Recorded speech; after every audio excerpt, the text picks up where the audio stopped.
শিৱসাগৰ জিলা হৈ আমাৰ দুগৰাকী ছোৱালী নেশ্যনেল গেমছত গৈছিলে। আজি আমাৰ গৌৰৱৰ দিন।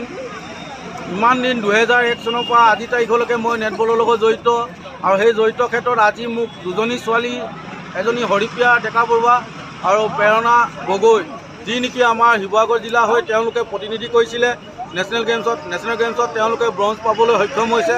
আৰু লগতে আমাৰ নেটবল সন্থা অসম বিষয়ববীয়াসকলক সকলোকে ধন্যবাদ যাচিছোঁ। আৰু ডিমৌবাসী ৰাইজে যিখিনি মৰম চেনেহ আজি আমাক আনন্দিত কৰিছে, তাক লৈ আপোনালোকৰ মেডিয়া সকলকো মই ধন্যবাদ যাচিছোঁ।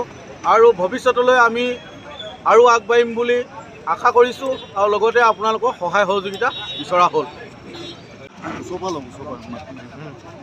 আপোনালোকক মই ধন্যবাদ জনাইছোঁ। মেডিয়া যেতিয়া আমাৰ দুগৰাকী খেলুৱৈ উত্তৰাখণ্ডত হোৱা 38 নং ৰাষ্ট্ৰীয় ক্ৰীড়া মহোৎসৱত অংশগ্ৰহণ কৰিছিল অসম দলৰ হৈ। আৰু এগৰাকীৰ নাম হৈছে প্ৰেৰণা গগৈ, আনগৰাকীৰ নাম হৈছে হৰিপ্ৰিয়া ডেকা বৰুৱা। দুয়োগৰাকীয়ে তাত অসম দলক প্ৰতিনিধিত্ব কৰি আমাৰ বাবে পূৰ্ণ পদক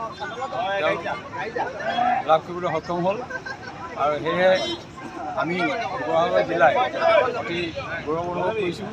আৰু লগতে যিহেতু আমাৰ শিৱসাগৰ জিলাৰ বিভিন্ন দল সংগঠনে আমাক এই ক্ষেত্ৰত যথেষ্ট সহায় সহযোগ কৰিছে। আৰু লগতে আমাৰ বিশেষকৈ আমাৰ বিধায়ক চন্দ্ৰবাবু গোহাঁই ডাঙৰীয়াই আমাক এই ক্ষেত্ৰত যোৱাৰ পৰা আৰম্ভ কৰি যথেষ্ট আমাক সহায় কৰি দিলে। গতিকে এই আপাহতে আমি